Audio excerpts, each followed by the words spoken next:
Bueno, hola, hola. Saludamos a todas las personas que nos acompañan hoy aquí en Entrevistas y Letras con Silvia Rivera. Yo soy Silvia Rivera y este es un espacio creado por el grupo editorial Letras Negras. Bienvenidos. El día de hoy nos encontramos con Leison Jimmy Lugo, autor de la obra de la que trata la entrevista del día de hoy, que es La sombra del billete. Entonces, Leison, bienvenido. Hola, muy buenas tardes. Muchísimas gracias por la invitación. Estoy muy emocionado de estar acá. Gracias por la oportunidad. Seguramente tendremos un diálogo muy interesante. Muchísimas gracias por acompañarnos el día de hoy. La idea es que tengamos una entrevista dinámica y que las personas que están aquí conozcan no solamente a usted como persona, sino su obra también. Entonces, primero que todo, me gustaría saber un poquito más de usted, su recorrido literario. ¿Quién es Leison Lugo y qué lo lleva a convertirse en escritor en un país en donde los lectores son muy pocos cada año, ¿no? Sí, bien. Bueno, yo soy Jimmy Lugo. Soy profesor de la Universidad del Tolima. De hace 18 años soy profesor de la Universidad Pública. Estudié ingeniería, pero también estudié filosofía. Es más allí donde me ubico y es desde allí, desde donde me enuncio, desde la filosofía y más desde el filosofar, ¿no? Más desde allí. Creo que mi muy tímido tránsito por la literatura precisamente ha sido la oportunidad de filosofar un poco sobre unas vidas que se entretejen y que empiezan a dar tejido, forma a una historia que cuando ya la ve uno que está tomando forma, se arriesga o se aventura a que sea contada, ¿sí? Porque merece ser oída, merece ser narrada y merece ser puesta en la escena de los lectores para que esta historia, en la que uno apuesta muchas cosas, sea una historia más de aquellas que cumplen con lo que se propone la literatura, ¿no? Que en últimas es mostrar mundos posibles. Ese soy yo. Más mi tránsito por la literatura ha sido breve, he sido más un asiduo lector que escritor realmente. He sido más un apasionado por las letras, pese a que no tengo formación en literatura. Creo que no es necesario tenerla para devenir por esas profundas y sinuosas aguas de lo que es la literatura. Mi trayectoria ha sido más como un asiduo y disciplinado lector, muy obsesivo por la lectura y más aún por la literatura. Apenas esta es la primera novela que me arriesgué. No es fácil. Una cosa es estar en contacto, en la intimidad con una historia de la que uno lleva años tratando de narrar, y otra cosa ya es que esta historia salga, se haga pública. Eso no es sencillo.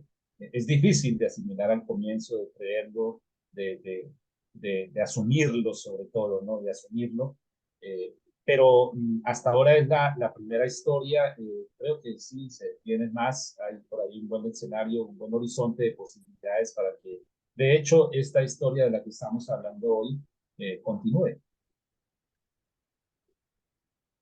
Sí, es muy interesante pasar de un papel pasivo como lector a decir, bueno, hay posibilidades de que las historias que me atraviesan tengan un lugar también en el mundo y que yo pueda escribirlas. Es un trabajo duro porque ser escritor no es un trabajo fácil. Sentarse y dedicar horas enteras a la construcción literaria es muy difícil. Requiere cariño, requiere paciencia, requiere determinación de uno como persona para poder lograr llegar a ese punto. Pero a mí, en lo personal, me alegra mucho encontrarme con escritores que se toman en serio su tarea de crear literatura para los otros. Y no solamente escritores colombianos, en este caso, usted es caqueteño. Y yo como persona que se crió en el Caquetá y que gran parte de su vida ha sido permeada por el Caquetá, me encanta el hecho de poderme encontrar no solo a un caqueteño, sino a un caqueteño filósofo, igual que yo. Entonces fue una sorpresa Ah, qué muy bien. grata encontrarse Qué bien. como en una coincidencia de, mira, la tierra da a otros hermanos caqueteños, filósofos, eso es muy interesante, y escritores. Es una coincidencia muy grata para mí porque yo estoy en esa tarea, en la tarea de contar a esa tierra que me dio tanto, y es bueno y gratificante encontrarme contigo hoy acá para poder conversar de esta obra tan interesante, porque me he disfrutado muchísimo la lectura de esta obra y estoy muy contenta de encontrarlo y tenerlo hoy aquí. Y por eso empiezo como esta discusión preguntándole de dónde sale la sombra del billete, de dónde surge esta historia. Bueno, qué bien que esté hablando con una paisana. No creo que esto haya sido aleatorio, que esto haya sido coincidencia. Esto es obra de la maraña amazónica, esto es obra del entramado amazónico que siempre nos junta cuando a su capricho la selva amazónica quiere, ¿no? Creo que esto es algo mágico que sabemos vivir los amazónicos en general, ¿no? Sabemos interpretar de esta, de esta tierra tan mística y de esta tierra tan compleja, a su vez tan seductora. Me agrada mucho saber que estoy en esta conversación con una paisana, que he sido leído por una paisana y además entiendo que filósofa, no, pues esto va a ser una maravilla y es para mí muy alentador. Bueno, mira, pues no sé, hace 10 años, en el 2013, yo tuve una idea, tuve una primera aproximación a Isa, ¿sí? Al personaje central de la novela. Tuve algo así como, yo cuando escuchaba entrevistas de escritores me parecía un poco pretencioso lo que decían de por qué se lo escribía la novela. Solamente cuando lo viví ya empecé a entenderlo, ¿no? A mí se me presentó la escena en la que empieza la novela, la visualicé y miré a una chica empezando de esa manera. eh, Hice por allí como unos trazos, como unas anotaciones, y ya después me fui como apropiando mucho de la posible historia, del posible horizonte de sentido en el que se podría inscribir esta persona, esta mujer tan particular, tan sí misma. Eh, Empecé a soñar con la posibilidad de darle vida a ella, de darle un contexto y de que empezara todo un trasegar, ¿no? Y eso fue tomando forma, la verdad, fueron 10 años, ¿no? Hasta el año pasado que por fin sale la novela gracias a la editorial eh, Palabra Herida, pues, que dio esta oportunidad. Pero fueron 10 años de un trabajo constante, 10 años también de un poco de temor, de frustración, de leer, de no gustarme, de volver a empezar. Creo que ese es el oficio de la escritura, ¿no? La escritura tiene un comienzo, pero uno nunca sabe cuándo estas historias van a terminar. Y de hecho, cuando uno entrega la historia, me pasa a mí, sé que a muchos escritores también, es el momento en que uno está más inseguro, ¿no? Si de verdad la historia terminó, si de verdad está bien contada, si de verdad eh, eso que dice fin de verdad es el fin. Creo que la verdadera angustia en mi caso la he venido padeciendo desde enero de este año hasta ahora, ¿sí? En ese sentido. Entonces es una preocupación que emociona, es una preocupación que motiva, que alienta, es un miedito ahí, un pálpito ahí adentro que me mueve muchísimo, ¿no? He hablado por fortuna con muchas amigas y amigos que han leído la historia, la hemos dialogado, la la hemos aclarado, la hemos incluso imaginado más allá de lo que está contada, ¿no? Incluso, pues no sé si anticipe alguna pregunta que me quieras hacer sobre el fin de la novela, pero creo que al final fue un propósito dejar el fin de la novela así, el final de la novela así, porque, porque yo particularmente quiero más con ella, ¿no? Creo que esa historia eh, todavía está inacabada, hay que contar muchas más cosas de ella. Yo creo que ese es como el susto de muchos, ¿no? Cómo cerrar una historia, cómo sentirnos satisfechos con el trabajo que ya hicimos. Es difícil porque siempre hay algo que perfeccionar, siempre hay algo que hacer, algo que cambiar, algo que agregar, algo que quitar. Y esa es una duda que en cada historia que uno escribe lo sigue persiguiendo. Yo siento que, como muchos escritores lo han mencionado, esto no es algo que yo me inventé, como que las historias nunca están acabadas del todo. Usted puede volver años después de publicar una historia y encontrarle cosas que arreglar o incluso tener manuscritos durante años que usted corrige y corrige y corrige y parece que nunca están perfectos. Y yo creo que eso se da porque, aunque la historia es la misma, uno como escritor cambia constantemente sus circunstancias, usted como persona se va modificando y cada experiencia nueva, cada como la posibilidad de aprender algo nuevo, usted quiere trasladarlo a las historias que está contando. Y como eso es un camino de nunca terminar, bueno, es un decir de nunca terminar porque vamos a morir en algún punto, pero esa evolución humana hace que nuestras historias siempre tengan algo de lo que carecen. Pero hay que aprender a apreciar el momento en que escribimos la historia y por cómo se dio. Ahí fue. Yo creo que uno a veces cuando se convierte en un escritor se convierte en muy crítico de uno mismo. Uno tiende a latigarse todos los días porque quiere encontrar una suerte de perfección, de satisfacción completa, pero no se logra y eso hace que uno se sienta muy inseguro. Pero en fin de cuentas, las historias están para que cuenten también el momento que uno como escritor estaba pasando.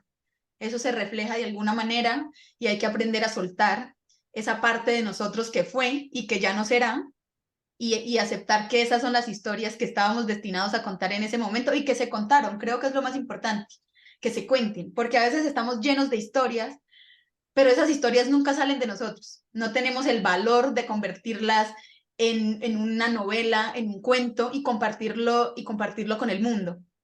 Y creo que a veces muchos escritores se quedan ahí, en el momento previo de la creación, en el deseo de. Entonces, aunque uno sienta que el arte que uno hace no está completamente terminado, hay que sentirse profundamente orgulloso de haber tenido el valor de construirlo y llevarlo al papel, de convertirlo en esto. Esto es un gran honor para uno como escritor, tener un libro y que tenga lectores y que además esos lectores le puedan retroalimentar a uno lo que hace. Eso es algo maravilloso. Y el miedo acompaña siempre y creo yo que el miedo es una buena compañía en este caso. No, creo que también se escribe con miedo, el miedo es necesario, ¿no? Más en esta novela donde exige digamos, el miedo es constante. La novela está matizada con una mística que era mi propósito. No sé si, si, si a juicio tuyo se haya logrado, pero lo que yo pretendía allí era que en estos capítulos cortos hubiera esa carnada que siguiera jalando al lector, al lector, al lector, al lector, porque digamos que la mística que maneja, el misterio que maneja, eh, así lo exigía, de hecho, ¿no? Hay momentos en que en la escritura de la misma novela, de la misma historia, bueno, uno como escritor ya deja de tener injerencia sobre la misma. Yo creo que es la historia la que lo atrapa a uno como escritor y eso no es una cuestión metafísica ni nada de esta vaina, ni una abstracción de ningún tipo. Es real, esta historia finalmente lo consume a uno, lo atrapa a uno, lo vehiculiza a uno, porque uno termina siendo sujeto de ella. La historia misma exige ser contada, exige ser narrada. Esto de, de un momento dejar de estar haciendo lo que se está haciendo porque la historia lo está llamando, de estar 1, 2, 3 de la mañana, levantarse porque los personajes lo están acosando a uno, venga rápido, continúe. Esto es una cualidad constante en el ejercicio de la escritura cuando la historia le sabe a uno, ¿no? Justo ahora he empezado a trabajar en otra historia por aquí, que ya está empezando como a tomar forma y ya me está sucediendo esto, ya me está consumiendo, ya la historia me está atrapando, ya me está llamando, ya me está exigiendo además, porque este ejercicio de la escritura, este ejercicio de narrar la historia, es bastante exigente en ese sentido, es muy eh, propio de casi que obligarlo a uno a decir, esta es la prioridad, ¿no? digamos, durante estos últimos 10 años con esta novela fueron muchas las cosas que he dejado de hacer, bastantes, por el simple hecho de ya asumir la responsabilidad que tenía con Isa y con todos estos personajes. No es que uno como escritor se involucre en ellos, porque no es así, es más, es más la energía que lo arropa a uno, que lo abraza a uno, que lo apoya a uno, para no, y no, que no quiere soltarlo además, para que continúe con esto. Cuando yo terminé la novela y dije, ya, listo, es suficiente, eh, hasta aquí, hasta aquí llega la historia, creo que ya es justo que yo no intervenga más en esto, creo que ya está concluida la historia. Te digo, yo experimenté un tipo de vacío tremendo, ¿no? Yo experimenté un tipo de soledad, pero esa soledad que asusta, esa soledad que, que, que genera mucha desazón e incertidumbre, porque sentí que ya no tenía nada más que hacer, pese a la cantidad de cosas que hago, como ejercicio académico, filosófico, también soy estudiante de la carrera de Derecho, algo que también me apasiona mucho, y aún así no me llenaba porque sentía que esa historia me había sido arrancada, ¿sí? Literal, como que, literalmente hablando, como que esta historia se me fue algo de mí y yo quedé como, ¿ahora qué hago? Si llevo 10 años con Isa en la cabeza, yo he soñado con estos personajes, los he visto, he hablado con ellos, o más que hablado con ellos, los he visto así como de lejos en mis sueños, y cuando entrego la novela como que siento que eso se me arrebata, ¿no? Como que siento de, bueno, ¿y ahora qué va a suceder? Y ese miedo persiste, esa cosa persiste todavía. De hecho, cada vez que un amigo me dice y me envía a mi WhatsApp o por las redes sociales, hey Jimmy, mira lo que me llegó, y me muestran la foto de la novela y con ellas ahí, con no sé qué, ese miedo vuelve. Sí, y esa cosa como que, oye, esa historia es mía, por favor, trátela con cariño, con cuidado, mira, eh, me cuentas qué te parece, sigue siendo así, esa conexión, realmente no lo esperé. Yo soy amante a la lectura, como ves, mi biblioteca, mis libros, y los trato con un culto precisamente porque sé lo que significa tener ese texto en las manos, sé lo que significa para ese autor que me lo posibilitó, que yo tenga ese texto en las manos, y lo trato así como con mucha espiritualidad y mucha ritualidad, porque me ubico en esa lógica. Siento que no es que, digamos, no es que sienta que me han despojado, ¿no? Que yo mismo me he despojado de la historia, la he entregado y como que he quedado aquí experimentando esa sensación, pero a la vez me agrada, ¿sí? A la vez me apasiona también. Claro, es que tanto tiempo trabajando en un mismo tema, uno ya se siente parte de alguna forma de la historia. Y es muy curioso porque yo siento que todas las personas en el fondo tienen una gran historia que siempre ha estado ahí para contar. Y cuando usted se despoja de esa gran historia, es como que tiene que empezar a tomar la determinación de construir un nuevo mundo para poder seguir con la literatura. Porque a veces agota uno todos los recursos que tiene en su interior, todo el material que durante años se ha construido para que se genere esa gran historia que tiene necesidad de salir, que cuando sale uno queda como un cascarón del cual ha nacido un pollito.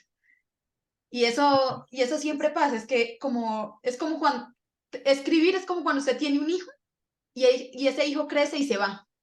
Usted se queda con todas las ilusiones que construyó para él y el mundo que construyó para él, pero él tiene que hacer su vida independiente. Eso le pasa a las novelas. Las novelas tienen que ir por la vida cautivando la vida de otros para poder que cumplan su propósito completo, es ser leídas y disfrutadas por otras personas, porque en fin de cuentas uno eh, sufrió y adoleció la construcción de esta.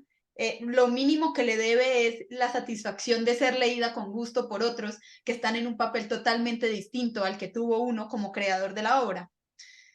Y pues yo siento que la única forma de sanar ese dolor que le queda a uno es embarcarse en la tarea de enamorarse nuevamente para que al final del día vuelva a quedar con la misma sensación después de haber parido otra novela.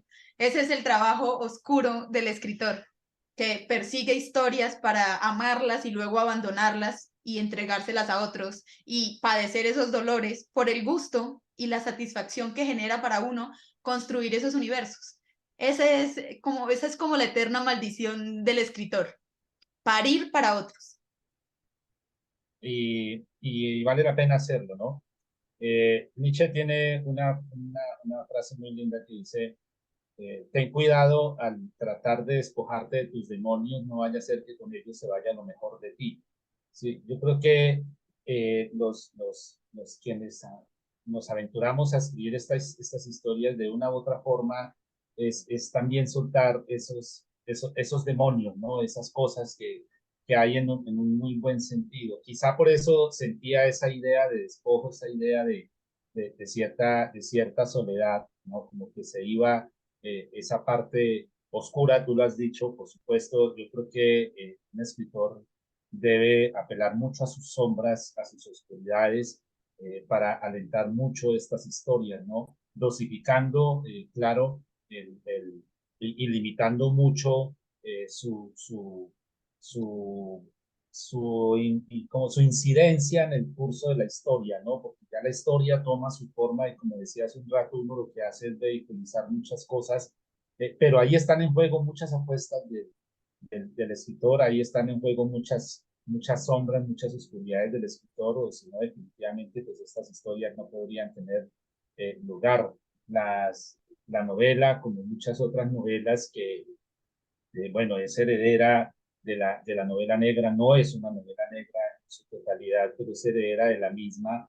Eh, digamos que tiene un contenido muy propio. A mí cuando los amigos que llegan con el libro, con la novela y me dicen, por favor, déme una dedicatoria o algo, en todas las cosas que escribo aquí siempre hago relación a la frialdad humana, ¿no? Es como que gracias por interesarse en leer esta historia y con ella lo invito a transitar por las aguas oscuras del humano, ¿no? De la condición humana, de la frialdad humana, de estas sombras, ¿no? En la sombra del billete es una oscuridad que hay, que permea desde principio a fin a todos los personajes que están inmersos en la historia, y ese un poco una metáfora de esa oscuridad en la que deviene lo humano, ¿no? De esa oscuridad que la necesita. Creo que es Carl Gustav Jung que habla de la sombra, dice que hay un momento en que el ser humano eh, carga como una especie de costal en el que va depositando allí toda su oscuridad, ¿no? Toda su oscuridad, y en algún momento de la vida o en muchos momentos de la vida, esa oscuridad se atraviesa, ¿sí? Esa oscuridad emerge y esa oscuridad nos hace mostrarnos o nos hace reaccionar frente a muchas cosas. Pues yo creo que esa oscuridad es la que arrastra esta novela, esta oscuridad es la que arrastra cada uno de estos personajes, propio de la condición humana, ¿no? Propio de la frialdad, pero también de la fragilidad humana, de la fortaleza, pero también de los miedos que caracterizan lo humano. Y todo eso está atravesado, digamos, en el contexto de esta historia. Y yo insisto, eso es consecuencia, pero directa incluso sí, de ese mundo sombrío en el que todos devenimos, en el caso concreto del escritor, definitivamente. Sí. No, y no solo eso, me encanta el paralelo que se hace con la energía que existe en el dinero. La energía que hay detrás del dinero siempre ha sido una cosa muy interesante para mí, porque el dinero mueve el mundo de alguna forma, pero no es el papel lo que mueve el mundo, es la energía que existe en el intercambio y en la posibilidad de que los humanos, entre unos y otros, logren hacer que ese papel tenga el significado y el simbolismo que tiene y que sea capaz de movilizar el mundo y que se haga como esa relación entre la oscuridad humana acompañada del poder y la energía que existe detrás del dinero, lo hace una historia maravillosa. Y más porque es una historia que no da tregua. Eso me encantó mucho. Es una historia en la que todo el tiempo está sucediendo algo. Entonces no hay tregua de que el lector se apacigüe, sino que siempre la energía de la novela está muy alta. Siempre pasan cosas y se entrelazan, pero es disfrutable de leer precisamente por eso que me comentaste hace un ratito, que es la distribución de los capítulos.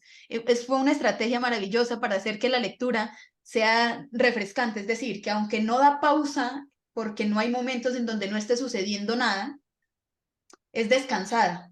Esos momentos de capítulo a capítulo dan una pausa para que tú te conectes nuevamente y no te sientas ahogado con el ritmo tan rápido que lleva la historia, porque eso pasa, pasan y pasan cosas y tú estás atento a la resolución de todo, porque hay que estar muy atento a los detalles, porque se van entrelazando muy rápido y eso es algo muy interesante.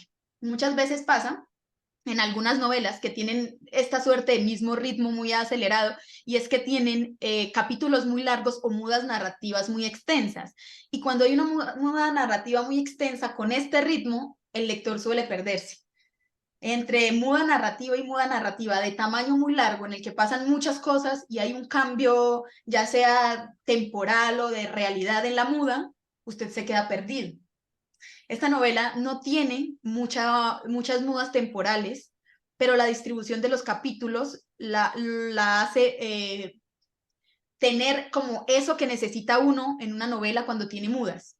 Son esas pausas necesarias para poder respirar del ahogamiento que deja y más porque siento que toda la historia es un constante ahogamiento, ¿cierto? Desde el primer momento en el que nos presentan al personaje empieza con un asesinato. Entonces de ahí todo empieza a subir y esos momentos de decir, uy, acabó un capítulo y empezó el otro, es como el suelte y el amarre de la tensión y creo que fue una estrategia en cuanto a la forma muy buena. Creo que le aporta muchísimo a la historia el hecho de tener una buena distribución de los capítulos. Estoy de acuerdo contigo, la historia necesitaba esa forma para poder sentirse suelta en medio de toda la tensión que ocurre, porque eso es muy interesante. ¿Cómo llega usted a construir esa historia de esa forma? Y yo tengo una pregunta que me viene, desde que leí la historia, me viene quedando en la mente. La novela logra algo que a veces es muy difícil que un novelista logre, y es que usted pierda como esa noción entre me están contando algo y estoy sumergida dentro de ese algo, ¿cierto? Usted en la novela en algún punto no siente que alguien le esté contando algo. Usted está yendo al par de lo que sucede. Pero pasa algo y es que en par de ocasiones rompes con ese encanto y decides hablarle al lector. Y eso me pareció muy curioso, muy extraño, y quisiera que tú me hablaras un poquito del por qué existen estas pausas en donde tú le revelas al lector, ¿eres un lector? Te estoy recordando cosas de la lectura que pasaron anteriormente, aunque uno como lector esté atento a los detalles que vienen surgiendo para poder seguir el hilo, rompe con eso. Me pareció algo muy curioso porque logras algo maravilloso y es que uno se envuelva, uno se meta completamente en lo que está sucediendo y esto es un punto de quiebre. Mira, bueno, varias cosas. Primero, sobre esto de los capítulos, eh, estamos en una era de, algunos Bauman, Byung-Chul Han hablan de que es una era de la instantaneidad, es una era de la velocidad, ¿no? Ya estamos tan, el tiempo neoliberal, que es el tiempo que consume la vida, no da tiempo, ¿sí? Es un tiempo que no da tregua, es un tiempo que no posibilita nada, es un tiempo muy exigente, al punto que no percibimos la vida en su magnitud porque nos han arrebatado la lentitud. ¿Sí? Ahora debemos luchar por garantizarnos la lentitud para muchas cosas.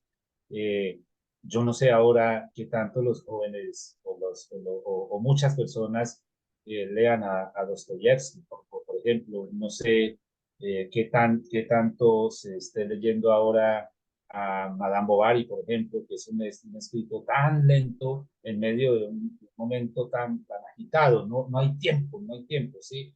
Eh, yo dije, bueno, aquí hay que hacer unos capítulos cortos porque seguramente mientras se lee esta novela, estamos sujetos, estos amigos que la van a leer, en principio pensé que eran amigos, la verdad, y amigas que leyeran la historia, pero a su vez están imbuidos en una cantidad de cosas, entonces yo como que quiero que, venga, sí, lea este pedacito y también ocúpese allá de lo otro y vuelva, que este capítulo son cortos, cortos, cortos, pero también cómo cerrar estos capítulos con lo que tú dices para que no se regrese al libro dentro de un mes, dentro de 2 meses, sino que se cree un poco esta necesidad de saber qué va a pasar, ¿no? Por eso empiezan a acontecer cosas y al cierre del capítulo o al comienzo del otro siempre se va revelando algo.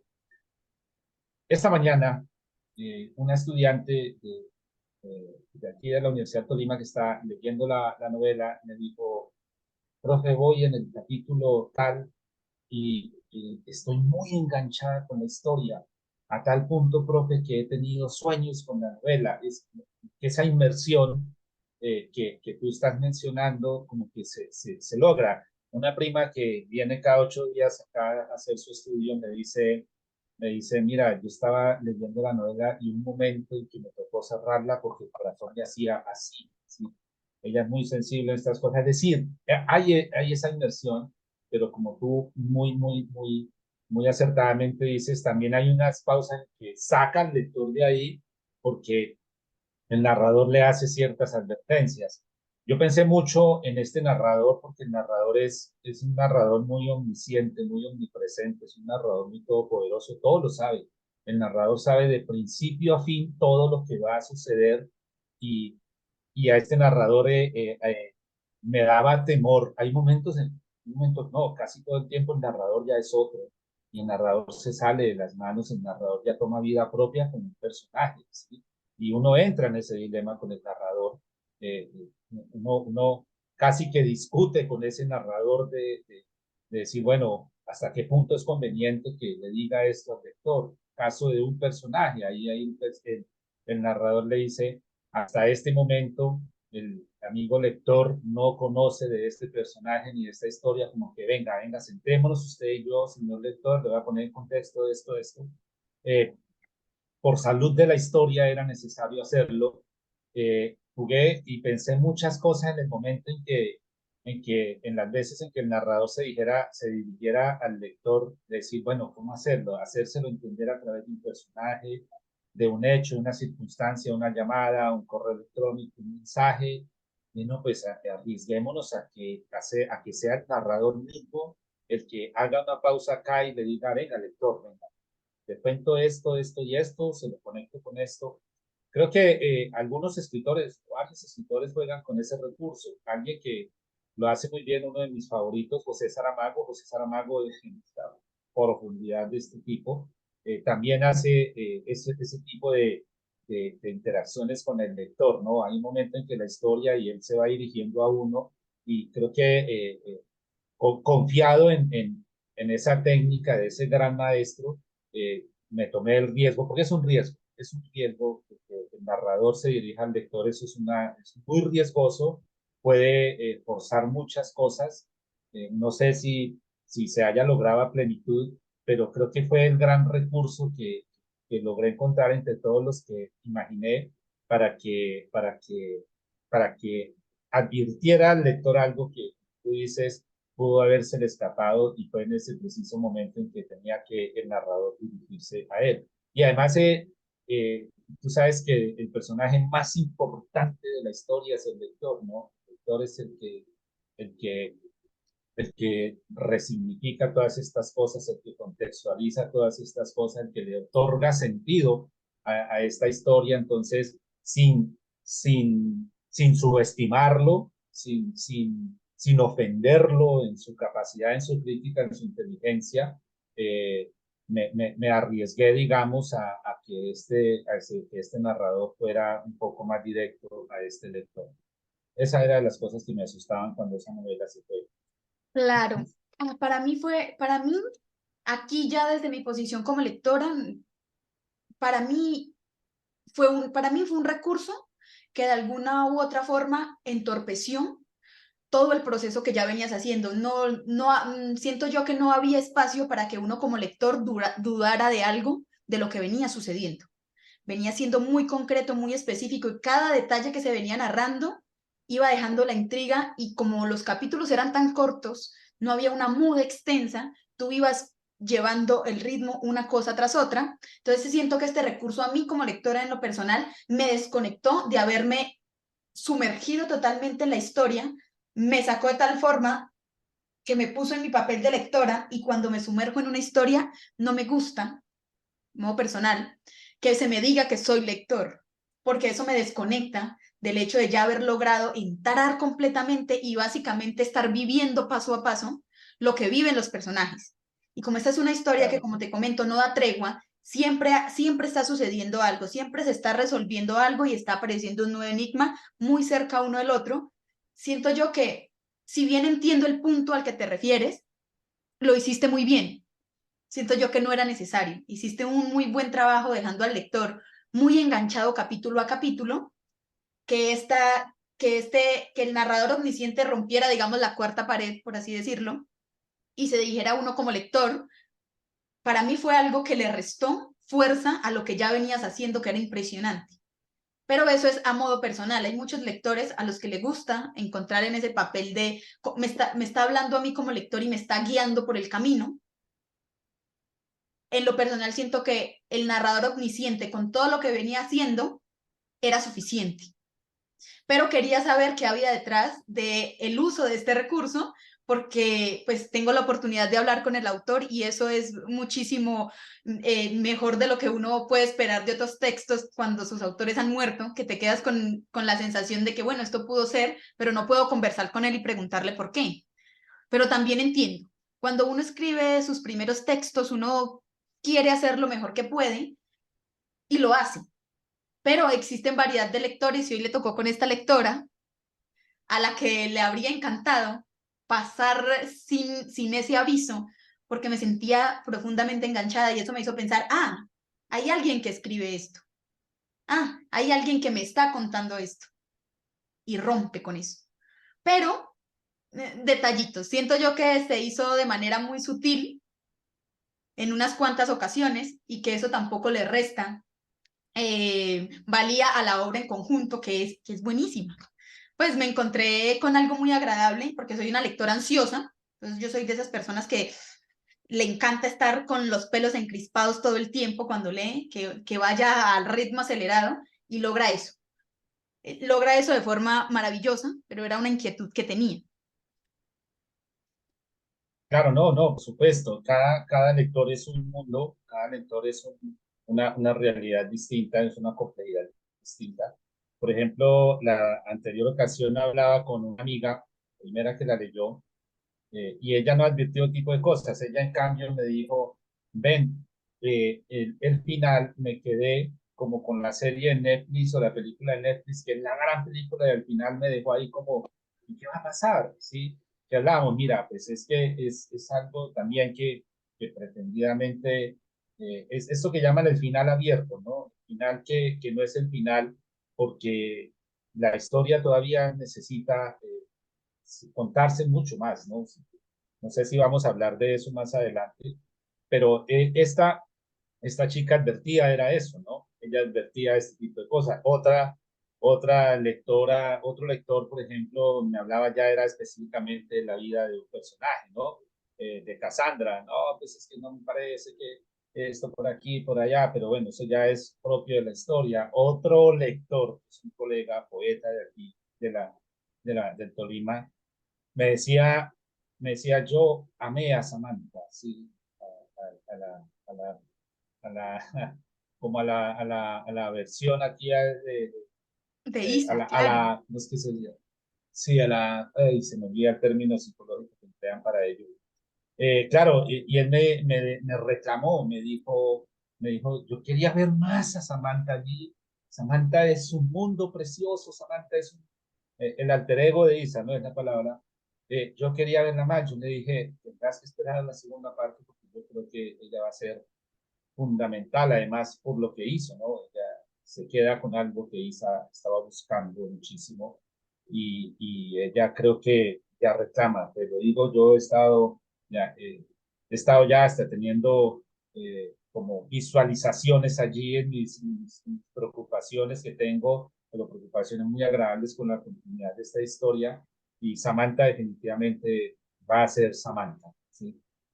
El Allí en personaje de esa historia. Samantha es un personaje bellísimo. Pero, por Mm, ejemplo, a mí, a diferencia de, siento que ella tenía que llegar para mostrarnos un paralelo de la vida de Isa. Isa es como sí. la materialización de ese logro, de esa posibilidad de salirse del contexto y encontrar una línea, de ser esa versión, pero mucho más mejorada. Y Samantha llega a ser, sí, su alter ego, a ver Isa logra ver una vida que pudo haber sido la de ella, pero que de alguna forma escapó de ella. Y siento que cumple su función perfectamente. Y si bien uno se queda pensando en el personaje de Samantha, en el momento en el que llega, nos ayuda como a plantarnos más en la psique de Isa.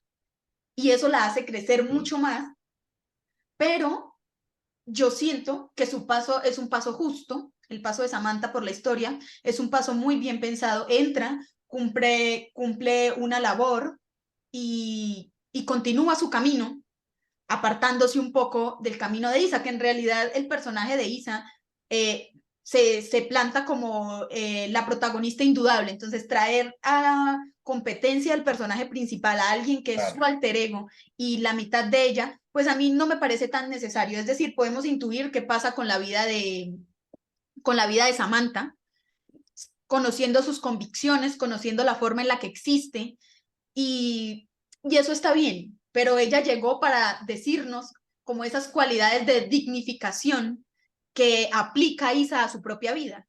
Porque en fin de cuentas, cuando usted es de un lugar marginado, de un lugar como en el que crece Isa y Samantha, lo único que queda es defender su dignidad. Es todo lo que queda. Sí, es. No hay nada más que eso. Y claro, el personaje de Isa no nos permite ver eso porque la vemos a ella como una mujer con un punto de enunciación muy diferente. Entonces la conocemos como una mujer fuerte, como una mujer dominadora, capaz de un montón de cosas.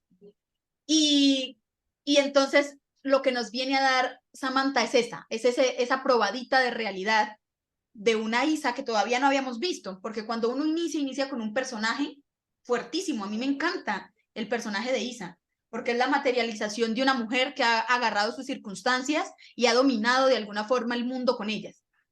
Entonces no la vemos vulnerable, no la vemos tan humana. Es yo la veo como una suerte de amazona, una mujer que se mueve en el mundo Sí, masculino y es capaz de controlarlo a su antojo. Pero ese control viene de donde viene el control que ejerce Samantha, de ese mismo punto de defender lo único que considera realmente propio, que es su dignidad. Entonces, me parece a sí mí es. que si tiene mucho potencial el personaje de Samantha para hablar de su propio universo en la novela, entra, hace lo suyo y sale sin dejarme la sensación de que pudo pasar más, porque me parece que está perfectamente bien ubicada ahí. Claro, yo también quedé, de hecho, de ese personaje que más me satisfizo en el sentido de ese paso estratégico que hizo, porque ella además llega a aclarar muchas cosas, ¿no? Dentro de las cosas que no sabe, llega a aclarar muchas cosas. Eh, Ella pues conoció al tipo que muera en el comienzo de la historia, no conoció, estuvo de cerca de alguien que conoció a este tipo y toda esta cosa, y esa información que ella tiene por contar allí es bien interesante. Cuando yo pensaba en Samantha, a mí Samantha se me presenta como alguien muy encantador por esa originalidad, sobre todo por esa autenticidad, por esa, digamos, esa firmeza que tiene, que es lo mismo que Isa. Pero dije, quiero y tengo que ser un poco precavido acá porque deben amar a Samantha, pero no más de lo necesario, ¿sí? No más de lo suficiente, así tal cual, porque a quien amamos es a Isa, ¿sí? Y, y, y pues no podemos distorsionar esta imagen de Isa. De hecho, Isa ama a Samantha. De hecho, Isa la quiere y pues no sé, creo que algo va a suceder cuando Isa se entere de lo que, de lo que Samantha hace, y Samantha tendrá que dar una muy buena explicación de por qué lo hizo, ¿sí? Al final de la novela. Pero son esas cosas y me da mucho susto en lo que estoy pensando ahora porque Samantha no puede estar a la par de Isa en mucho sentido, y si lo está, habría que verlo en qué términos y por qué y bajo qué circunstancias. Realmente no estoy metido en líos con todo esto. No, eso es cierto, porque acá son como dos versiones en el multiverso de la misma persona. Es como que separó la Isa que pudo ser y la Isa que es, y uno adora al personaje de Samantha, pero porque le muestra yo siento que yo amé al personaje de Samantha porque me mostró la versión humana de Isa.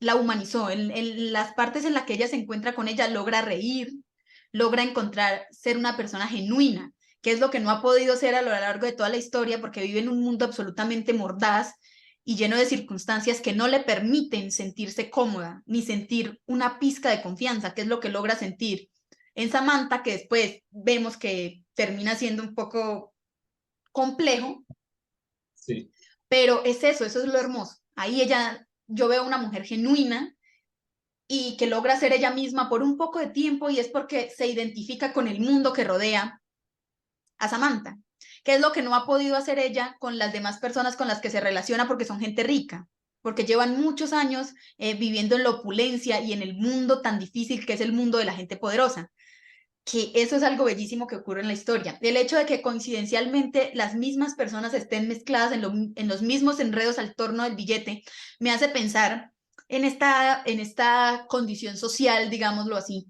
de que los ricos son muy pocos, de que los ricos son una pequeña fracción del mundo y que lo dominan todo.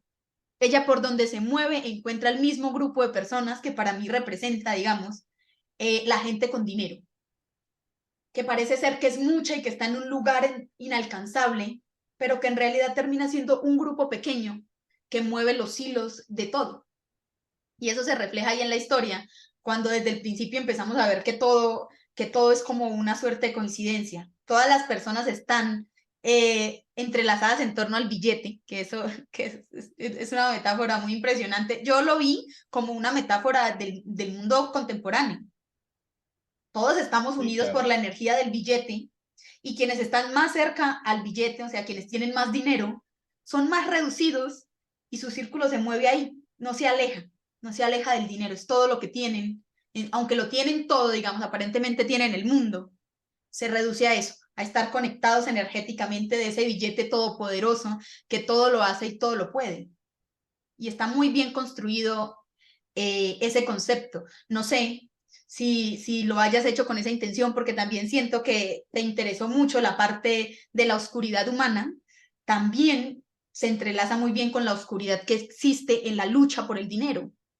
Es una lucha constante. El billete para mí representa eso, la energía del dinero y cómo atrapa a todo el mundo en sus redes y los mantiene ahí sumisos, entregados al único deseo que puede existir y es estar cerca del dinero.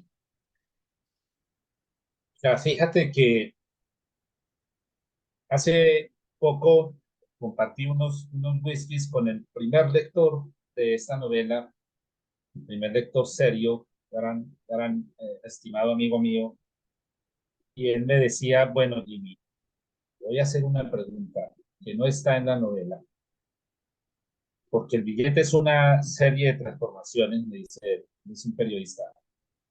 Me dice, ¿quién era el billete antes de ser el billete? ¿Qué, qué me tienes que decir al respecto? ¿Quién era el billete antes de ser el billete? Y yo le dije, mira, Antonio, eh, cuando estaba escribiendo la novela, de hecho lo tengo escrito porque conservé esa parte que no está dentro de la novela. Hay un momento en que se empieza a contar, mira que ahí yo lo suprimí, ahí no existe la historia del billete. Ese billete de donde apareció no simplemente llegó. Una de mis series favoritas de Netflix es Walking Dead y me encanta que en Walking Dead la serie no se preocupa por explicar cómo apareció el virus. Eso se lo deja al lector, ¿sí? Eh, en el billete, aquí no se muestra la historia, pero un momento, una escena allí, digamos, pues además la novela está pensada en un formato de película, ¿no? También se prestaría mucho para una historia contada desde ese formato. Y hay una escena allí donde se hace un rastreo y el billete era una pirinola, ¿sí? Era esta pirinola y se cuenta algo allí y, en un momento en que hay algo crucial para el destino de este billete y es cuando o la pirinola rueda, gira y el lado donde cae es el lado del toma todo, ¿sí? ¿Y por qué así? Porque eso es lo que hace el billete, ¿no? el billete llega a tomar todo lo que se le presenta bajo una ilusión de que quien lo tiene es el que está tomando todo y el que está consumiendo es él, ¿sí? Hay otra escena que no se muestra allí, pero estoy pensándola muy bien para la segunda parte, es que Isa se traga el billete en medio del desespero, se lo come, ¿sí? Y ahí pasa una cantidad de cosas porque él se deja digerir, ¿sí? Es ese hambre, ¿no? Esa gula que persiste en torno al dinero y él se deja engullir y juega con ella y le otorga la sensación de que desapareció, pero luego ella expulsa el billete, no, digamos, no lo orina, lo expulsa por su vagina como un parto. Esa vaina tiene allí una cosa fuerte, ¿no? Eh, eh, Además muestra muchas cosas de este bendito sistema o este maldito sistema patriarcal en el que tiene sujetada y constituida a la mujer en un orden masculino que la reprime. El billete viene a representar un poco eso y ese parto que ella hace el billete, pues creo que va a mostrar muchas cosas aquí. No los excluí esas dos cosas de la novela porque sentí que se quedaban muy salidas de contexto o que necesitarían una fuerza argumentativa mayor en la que en ese momento no vi ocasión de hacerlo y por eso la excluí. Y al final me gustó porque yo decía lo mismo, no tengo por qué mostrar aquí de dónde salió ese billete. Creo que esto se lo dejo más bien al lector y a muchos lectores, amigos, le he preguntado de dónde vendrá ese billete, de dónde habrá salido. Y me responden, pues sabes que no me lo había preguntado. Es decir, la historia no les dio lugar para preguntarse. Exacto, ¿Sí? eso te iba a decir yo precisamente. Yo siento que por el mismo carácter de que sea un billete, la gente no se pregunta de dónde vino ni de dónde surgió el dinero. El dinero existió mucho antes de que ellos nacieran y siempre ha estado y siempre los ha acompañado y siempre lo han necesitado. Uno no se cuestiona, ve de dónde vino ese billete tan raro. Uno simplemente entiende que el billete es el dinero y que por tanto es por encima de todo el mundo. Pero hay una escena en donde nos hacen saber que el billete lleva mucho tiempo existiendo porque ha cambiado a las versiones actuales del billete con más alta denominación. Entonces uno dice, ah, bueno, ese Sí, billete ha sí, pasado de generación en generación, pero uno no piensa, ve, ¿quién habrá inventado ese billete? Sino que uno dice, es el dinero. sí, sí. Y es el dinero viene de algún lado que yo no sé, pero yo lo necesito y es lo que importa. Entonces creo que sí, Así es. no da espacio para que te preguntes si es algo que alguien se inventó, ni siquiera da pie a que pensar que es algo demoníaco, porque muchas veces este tipo de acercamientos así te piensa, ay no, es que es un ritual, algo extraño, y aunque se mezcla la historia un poquito cuando va donde Violeta y Violeta hace un cierto ritual de contención energética, ni siquiera eso detona que tú pienses que hay un demonio que vive en ese billete, sino que el billete necesariamente es la necesidad y la energía que los humanos le ponen para obtenerlo. Eso es lo que le da vida, ese deseo de todos de tener dinero y de poder hacer con él muchas cosas sin importar el costo, porque así como tú dices, la gente piensa que está obteniendo, pero el billete está tomando más de lo que da. Y eso es lo que pasa en el mundo. Claro, sí. Todos entregamos nuestro tiempo, nuestra juventud a cambio de los billetes. Y no lo vemos como algo negativo, no nos está quitando nada. Yo estoy consiguiendo cosas, pero no me doy cuenta que conseguir esas cosas implica que estoy sacrificando lo único que verdaderamente tengo y es la conciencia, la existencia y cómo la ocupo en el tiempo que tengo.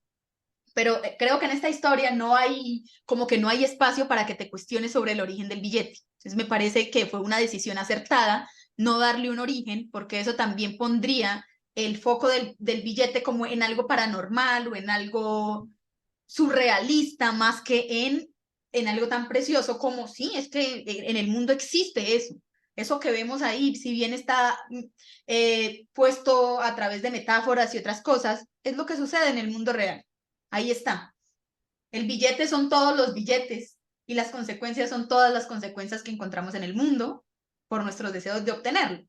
Entonces sí me parece que está muy bien pensado y quiero aprovechar un momentico para agarrarme de algo que dijiste sobre el sistema patriarcal, porque aquí nos presentas, uno, a una mujer como protagonista, ¿cierto?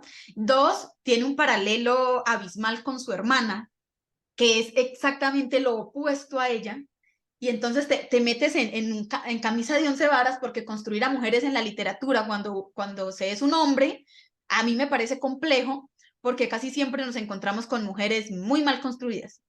Nosotras como lectoras mujeres siempre nos enfrentamos a la idea de que las mujeres son el sacrificio para que el hombre progrese en las historias. Entonces, hacerla protagonista y además hacerla una protagonista agradable para una como mujer y para una como mujer feminista, que no es lo mismo, es un logro importante, porque a mí el personaje de Isa me agrada porque, porque tiene unas pretensiones muy interesantes. Uno, las pretensiones se van transformando, ella tiene un arco de crecimiento bastante amplio, es decir, la vemos desde un punto de, ay, bueno, una mujer trabajadora que trabaja acá como contadora, uno ya, desde el contexto en el que viene, uno dice, es un margen de crecimiento abismal en comparación de su hermana que es psicóloga, pero que está sumergida en este círculo de violencia intrafamiliar del que no puede salir, que por cierto está muy bien narrado. No hay juzgamientos para ella, no hay críticas que estén fuera del lugar, sino que padecemos con ella el hecho de que esté sumergida ahí y que no pueda salir y que la hermana acepte que por más que ella le diga y le insista, no va a poder salir de ahí y que omitas toda la crítica que podrías hacer a través del personaje de Isa, por ejemplo, de escribirle, vete de ahí, bla, bla, bla, lo típico que le dicen a una mujer que está en un estado de maltrato es algo muy bueno, que le dejes al lector ese juzgamiento y que tú todo solo te centres en decir, eso no va a servir para que ella cambie su situación, es una estrategia muy buena y que creo que a mí, en lo personal, me parece que está muy bien logrado. Estoy porque no estoy harta de esa victimización de la mujer una y otra vez y que se le juzgue por estar en una condición que claramente se escapa de sus manos, que no puede solucionarla y que la crítica del otro no ayuda en nada. Eso es algo que está muy bien pensado y me alegra. Es que, sí, fíjate que, fíjate que Isa es una mujer con privilegios, pero no habla desde el privilegio, ¿no? Y sería trivializar mucho la impresionante condición de Cassandra, eh, donde Isa juzgue. Isa no quiere juzgar, Isa quiere matar a ese cuñado, sí. Ella tiene una cosa allí con él, pero eso, yo pensé mucho en eso, digamos, son tres mujeres allí, cuatro mujeres, Samantha, Ángela, Cassandra e Isa. Sí, obviamente Y está, Violeta. Violeta es un sí, personaje claro, hermoso. eso. Oye, sí, Violeta y la esposa del Marta. viejo Edward, ¿no? Marta. Pero hablo de estas cuatro tipas, digamos, porque eh, Isa es la antítesis al techo de cristal, Ángela es la antítesis al techo de cristal y al suelo pegajoso, además, ¿no? Que es la otra teoría de esta feminista argentina tan interesante. No solamente hay un techo de cristal como esa barrera invisible que impide el ascenso laboral de las mujeres, sino un suelo pegajoso que las retiene ahí y además sujetadas al muy despreciado trabajo del cuidado y toda esta cosa, ¿no? Estas mujeres rompen esto, estas mujeres, pese a que se constituyen, porque les toca constituirse en un orden masculino, desde adentro lo controvierten, ¿no? Desde adentro encuentran unas fisuras por las cuales moverse y hacer todo un ejercicio de control y de dominación allí al respecto. Obvio la sumisión de Cassandra, que es una sumisión histórica, ¿no? Que es una sumisión compleja. Además, esa sumisión de ella tenía que mostrarse allí de la manera en que se mostraba para reafirmar mucho más las posturas de unas mujeres exitosas como lo son Ángela y como lo son Isa, ¿sí? De hecho, eh, por ejemplo, el hecho de que Cassandra termine mirando a blanco y negro, ¿sí? Esa metáfora del blanco y negro está muy anclado a esa situación de sumisión, ¿no? A esa situación en que tú lo dices muy acertadamente, eh, que estas mujeres que están en esa condición en la que representa Cassandra, ya ni siquiera una mujer de estas contempla una posibilidad de salir de allí y no es que se esté revictimizando, sino que eso está ya naturalizado y ya está subjetivada de tal manera que se adhiere a esa condición. Entonces creo que el punto de ese personaje no era lograr una revictimización constante, porque eso trivializaría bastante la historia, muchísimo. Sí me dificultó mucho enfrentarme a 5 mujeres, por supuesto, más, más cuando estoy hablando como hombre. Me dificultó mucho más hablando desde un poco desde el nerviosismo y de la inseguridad. Yo en el ala de la filosofía en que estoy trabajo también el feminismo, trabajo muy de cerca de feminismos, de ciertos feminismos, no de todos, porque hay unos muy complejos. Eh, en mis cursos de filosofía, de hecho mañana tengo un curso de filosofía, el que más adoro, el que más amo, que es sobre la diversidad cultural, y trabajo mucho con los movimientos feministas y LGBTIQ. Estoy feliz porque estoy hace rato ya en ese proceso de feminizar muchas cosas en mi vida, bastante. Con mi esposa estamos logrando muy bien estos repartos en los que debe participar lo masculino por muchas cosas, y estoy, pero abiertamente feliz por todas las cosas que estoy entendiendo de esto. Y ahora que estoy en este proceso de esta praxis femenina, de las narrativas femeninas, de entender todas estas lógicas.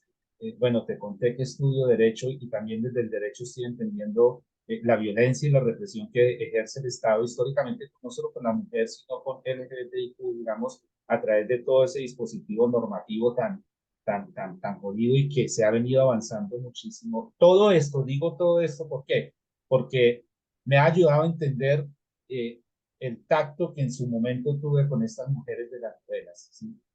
El tacto que tuve con ellas en eso que tú y yo estamos observando de ese contexto patriarcal, no haberme excedido, ni haber victimizado, ni haber subestimado, y tampoco, mira, tampoco haber tenido una cizaña o alguna cierta cosa con los hombres de la novela, ¿sí?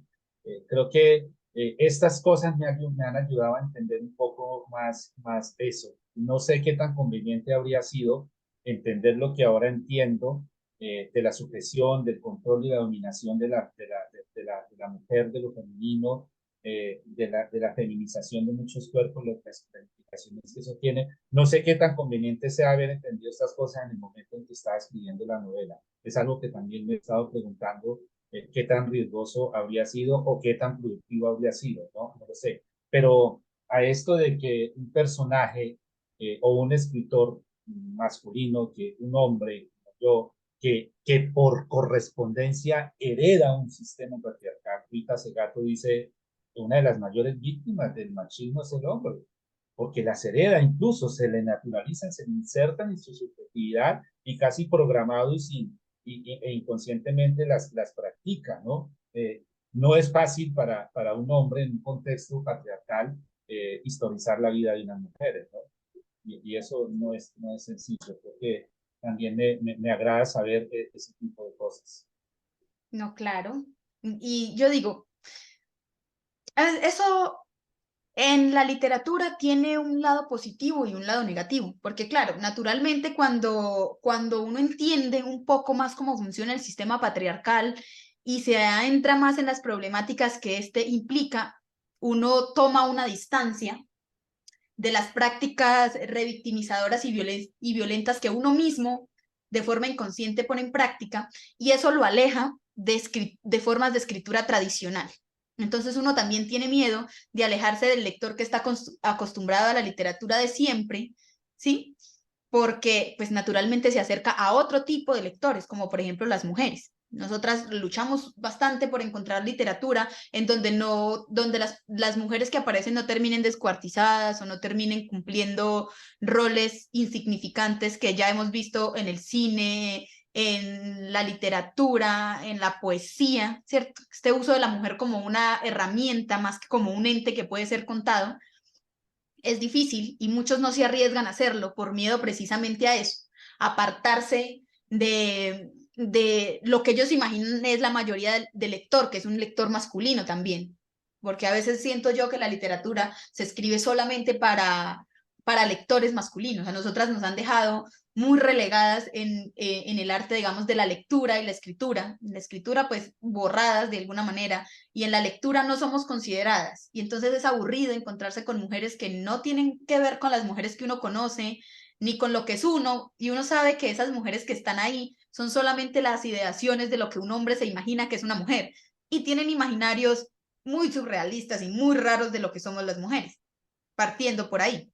Entonces, no sé, tienen una construcción o súper idealizada de lo que es una mujer, o súper negativo. La mujer como la materialización de lo malo, de lo perverso, de lo dañino, o nada más la mujer como, ay, sí, como esa cosa hermosa y perfecta, ¿cierto? Que está a nuestro servicio. Entonces aquí nos encontramos con un límite que juega con una mujer más real y que si bien no se salva, pues de algunas dinámicas patriarcales, porque en este caso ella cumple cierto papel de sumisión ante los hombres con un propósito para su vida propia, ¿cierto? Vive dentro de ese sistema, pero no es víctima. Ella domina el sistema, porque si ella quisiera no hacer esa actividad, no lo haría. Está en la potestad de no hacerlo. Isa, cosa que no le pasa, por ejemplo, a Samantha. Samantha es su profesión y ella lo aborda con la dignidad que puede, pero para Isa sí es una elección. Es la Mira forma lo que hizo. de control, ajá, es una forma de control del poder de alguna forma. Si bien no puede estar hasta que encuentra el billete en el punto más alto del poder, lo que es ella, su belleza, su feminidad, eso que la define como mujer, lo utiliza como una herramienta para obtener beneficios, pero en sus reglas, como ella desea que sea. Y precisamente por eso es que mata al personaje que detona la historia, porque rompe ese pacto que tiene ella con ella misma. Y es yo hago esto con un propósito y se hace bajo lo que yo considero que es digno para mí y no voy a hacer menos. Y eso detona toda esta historia. Y eso es algo bellísimo. Me gusta mucho porque es una mujer que tiene carácter. Es una mujer que está muy bien estructurada. Eso se lo puedo decir. Isa es una mujer cautivadora, que a mí, no sé, probablemente hubiera disfrutado que no fuera una mujer hermosa. Tal vez también me puse a pensarlo desde ahí hace un poco tiempo. ¿Qué pasa? ¿Qué pasa cuando no es una mujer hermosa la que ostenta este poder de manipulación de alguna forma? ¿Qué otro atributo podría ser interesante para los hombres de una mujer que solo su belleza? Porque claro, eso es un punto que ya se ha tocado mucho. Los hombres que se interesan en la belleza de las mujeres. Podríamos ver el poder de las mujeres que está en otro punto. Pero en este caso es agradable porque hay escenas muy eróticas y muy chéveres que no caen en lo morboso maluco, que eso también es un punto en el que siento que fuiste muy prudente, de no pasar a un límite de que todas las escenas de encuentros fueran, ya sabes, lo típico, un desborde de sexualización burda, que nos encontramos en todos lados, sino que hubo prudencia. Escenas no se contaron. Las escenas con el billete, por ejemplo, solamente tienen en cuenta la perspectiva sexual de Isa. Y el placer que ella obtiene de ahí es solo de ella y no lo comparte a las lectoras. Y es muy agradable porque es algo que no se narra. A una mujer que está obteniendo placer sexual, ella, por sí misma, en este caso yo lo vi así, ¿no? Es ella queriéndose a ella misma, casi no es contado. Siento yo que incomoda un poco a una mujer que disfruta su sexualidad sin necesitar de un hombre. Y aquí se cuenta de forma muy chévere y eso también es agradable. Claro, fíjate dos cosas allí, cuando ocurre esto con el arquitecto, corre con tan mala suerte, ¿sí? Planeando todo y ella decide darle su oportunidad, por más que haya una sumisión allí, entre comillas, ella es quien decide, ¿no? Y lo llama y le dice, y en tal lado, ya está reservado, toda esa cosa. Y el tipo está tan embelesado cultivando cualquier ilusión que se olvida de lo más sencillo, por suerte no salió asesinado, ¿sí? A tal punto que ya ha venido cuestionándose, pero ¿por qué está pasando esto? Ella tiene su culto, su ritual a esa pila de billetes que tiene ahí amontonada y siente que les está incumpliendo porque no ha llegado a la cifra redonda y todo esto, pero llega un punto en que le ofende este arquitecto que la bolsa con el dinero le importa ya un bledo, ¿no? Ya eso pasa a un segundo plano, es decir, ella sigue teniendo el control de la situación y de las cosas. Cuando descubre que el billete le genera ese placer, eh, ya lo demás no importa, ¿no? Además son muchas cosas que vienen acompañadas de trances, de su vuelo nocturno, ¿sí? Como Cerati por la ciudad de la furia, por allá volando y toda esta cosa. Ella ya el plano masculino no le interesa, ¿sí? De hecho, quizá eso es lo que haya motivado a otra cosa. Ah, bueno, y lo que tú dices es cierto, y en eso también pensaba en algún momento. Yo creo que ni al narrador, ni al lector, ni a nadie le interesa si el placer, si el billete está teniendo alguna sensación allí o algún placer, eso no importa. Finalmente es el billete es dueño del mundo, ¿sí? Y lo que le pase a él, no creo que no nos tendría que interesar. Cuando el billete logra generarle esto a ella, es cuando Isa ya le da apertura y posibilidad a Ángela, por ejemplo. Y eso fue algo que me dio mucho temor porque la novela es escrita por un hombre y me daba temor que dijeran, ah, eso es una fantasía del escritor, ah, eso es una, que se trivializara la cosa por allí, pero, pero, pero no es, de eso no se tiene que dar explicación alguna ni nada, sino que si tú lo ves, eh, el billete resuelve ya un tema, muchos temas lo resuelve a ella ya los hombres no importan nada, pasan a otro plano y, y cede a Ángela, ¿sí? De hecho, si quizá ella no, y también obviamente disfruta su encuentro y todo, quizá eso apaciguó un poco el dolor cuando la ve en el féretro, ¿no? Quizá eso. Yo creo que ella no habría tenido vida si no hubiera concedido el placer a Ángela, esa mujer, en medio de su alma de piedra y de su dureza, en el fondo es una mujer, ¿no? Es una mujer y es una mujer dotada de una humanidad preciosa, eso la habría golpeado mucho.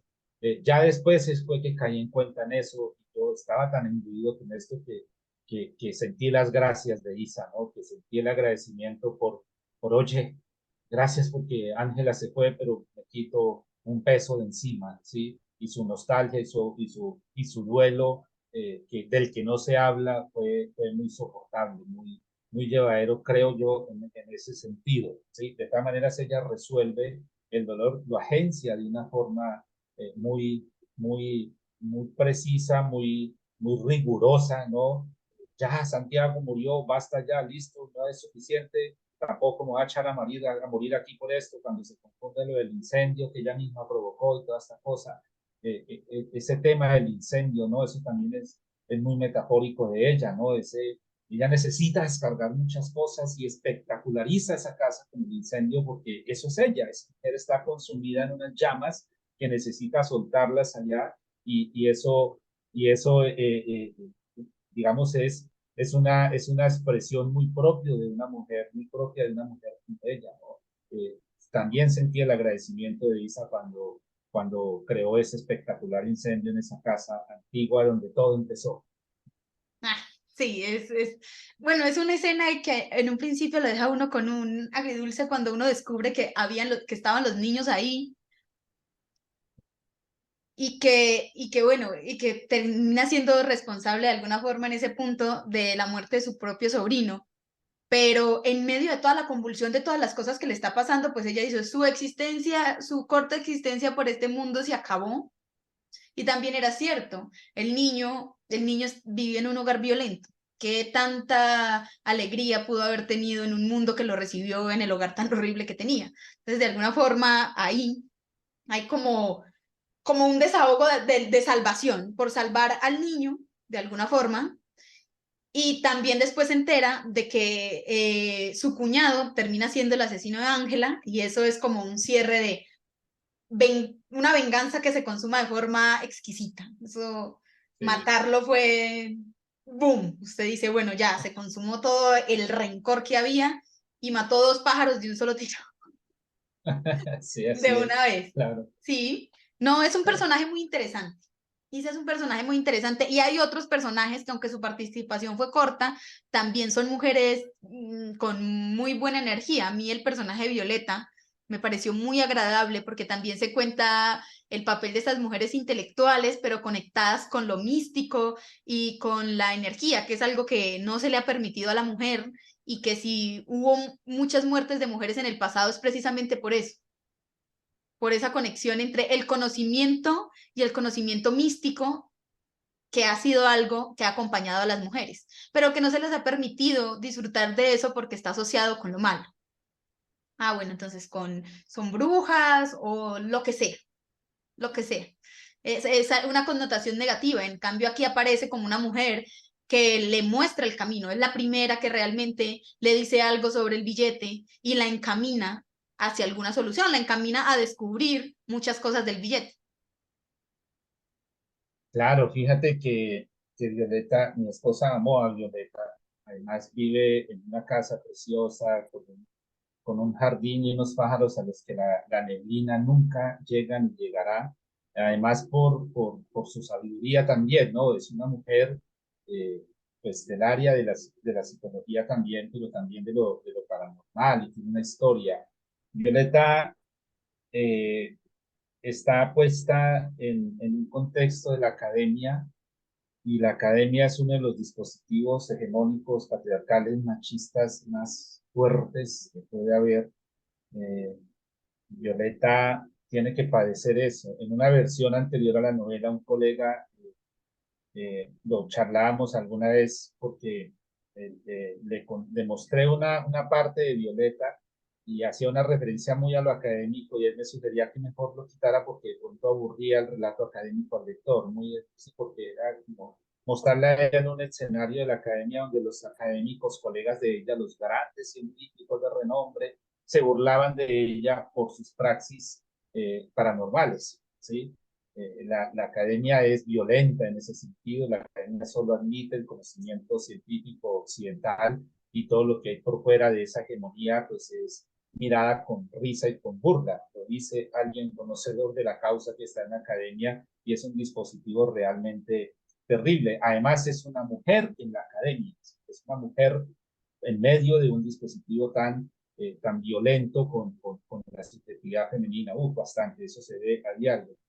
Pero ella sí, en efecto, es una mujer con mucha sabiduría, bastante, tiene mucho por decir. Cuando se conoce con Isa y la ve, ella ya sabe quién era Isa, ella ya lo percibía, ella ya lo sentía y se lo dio a entender a ella. Y le dijo, le dio la oportunidad de que le dijera de dónde había salido ese billete, porque ella ya lo sabía.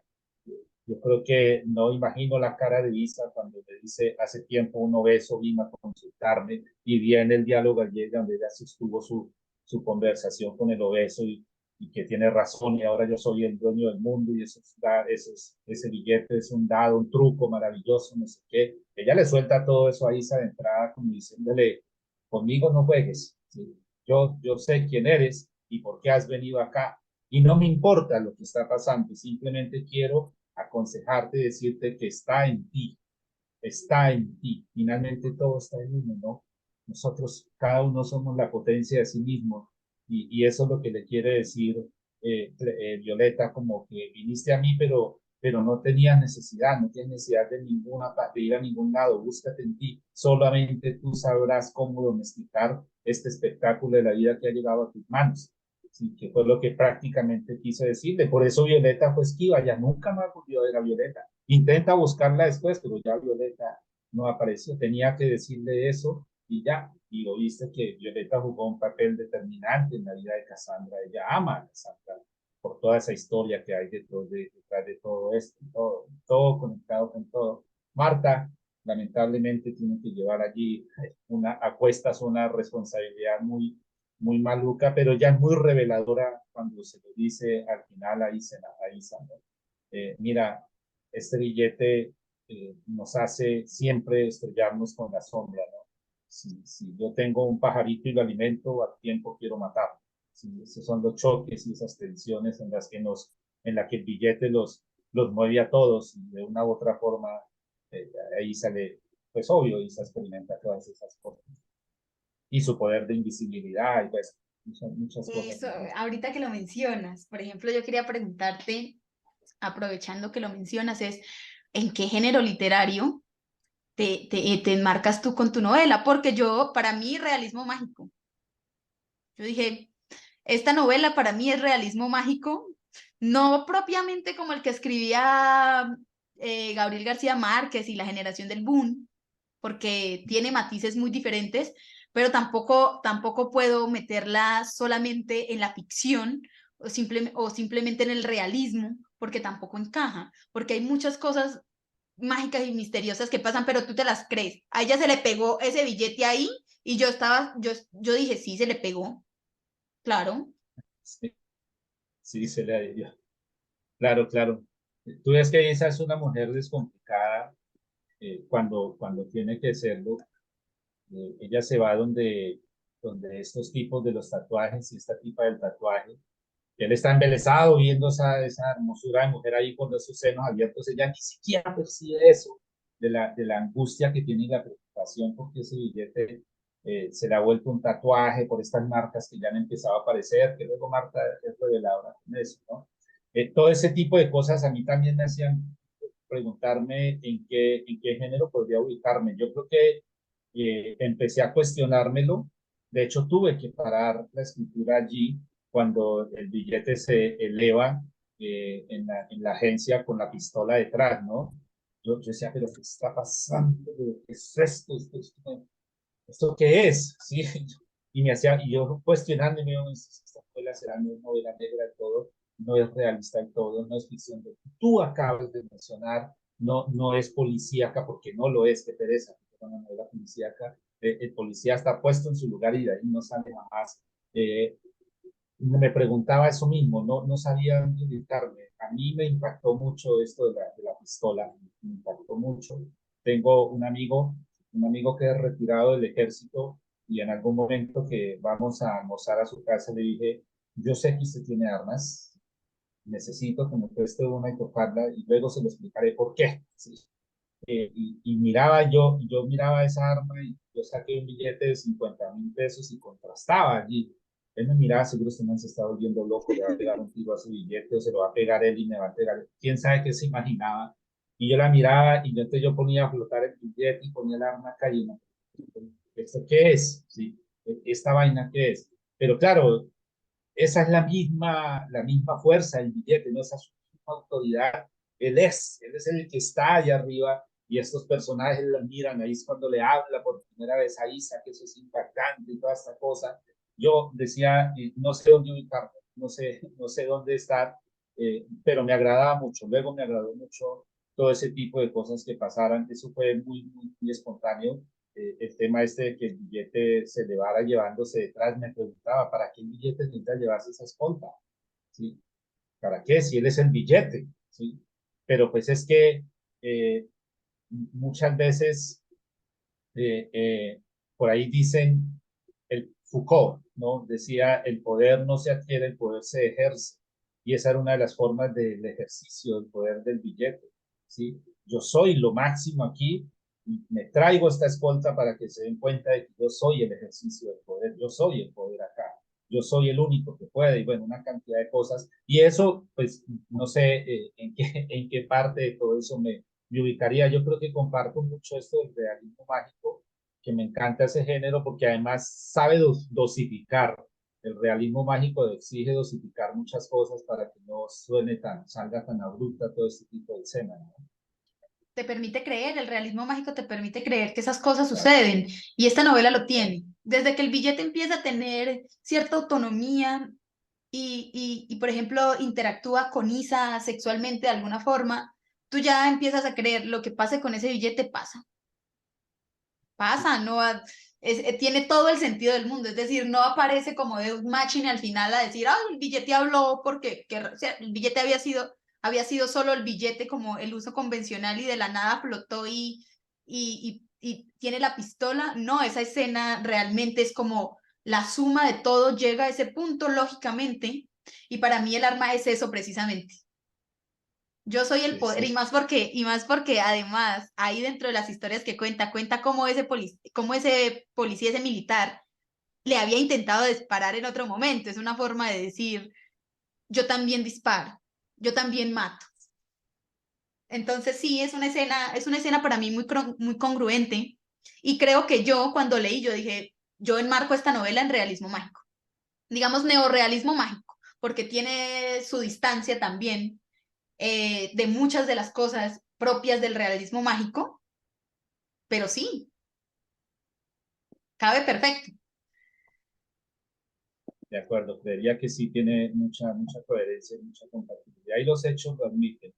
Y eso es otra cosa, mira, ya que lo mencionas, eh, eso es lo que digo de la historia. La historia cuando toma lugar ella solita se va yendo. A mí nunca se me pasó por la cabeza que el billete hablara desde el comienzo. Tenía que ser como al final, como consecuencia de todas esas cosas. Creo que ya era merecidamente creíble que él fuera a hablar después de todo, como dice, toda esa cantidad de cosas que él viene haciendo. Eh, pero ese es el poder de la historia, ¿no? Ese es el poder del narrador, de los personajes. Ya por mucho que uno quisiera interferir en ella, ya la historia no lo admitía, el que tenía que presentarse era justo ahí, en ese instante, y soltar ese bozarrón. Él ya venía dando luces de eso, ¿no? Con su risita y su Se sonrisa, vino riendo toda la novela. todas las novelas riéndose, y esa risa es muy políticamente importante, muy determinante, porque él desde el comienzo está mostrando su poder. Desde el Exacto. comienzo te, No, bueno, yo creo que hemos llegado al límite de nuestro tiempo en esta entrevista. Hemos hablado de lo que hemos podido hablar. Yo me podría quedar aquí horas hablando al respecto porque me gustó mucho la obra, porque me la disfruté muchísimo, porque creo que tiene muchísimas cosas de qué hablar, pero el tiempo es corto y ahorita luchar contra audiovisuales de 3 minutos con una entrevista que va para la hora está complejo, está complejo. Entonces, Leison, muchísimas gracias por estar hoy aquí. Ha sido un honor para mí conocer a otro escritor, filósofo caqueteño y con una obra que me cautivó tanto. Espero algún día poder conocernos en persona, hacer un podcast, hacer alguna otra actividad que refuerce este espacio que precisamente se convierte en un lugar para hacer divulgación literaria de autores latinoamericanos y colombianos. Entonces, muchísimas gracias por estar hoy aquí. por supuesto, mira, muchísimas gracias, me ha encantado mucho esta dialéctica, me ha enaltecido mucho, me has enseñado a ver muchas cosas de la novela que yo no había apreciado, y eso es muy natural, y más en una lectora tan disciplinada como tú.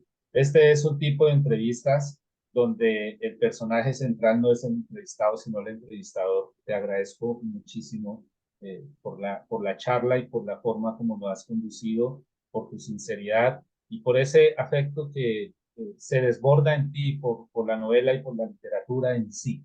Qué linda la gente como tú. Muchas gracias. Ay, Y muchísimas con gracias gusto, a ti y acepto, a todos los con que nos gusto. acompañan. Yo creo que esto fue todo por hoy en Entrevistas y Letras con Silvia Rivera. Muchísimas gracias por acompañarnos y no olviden que bendita sea la literatura. Hasta pronto.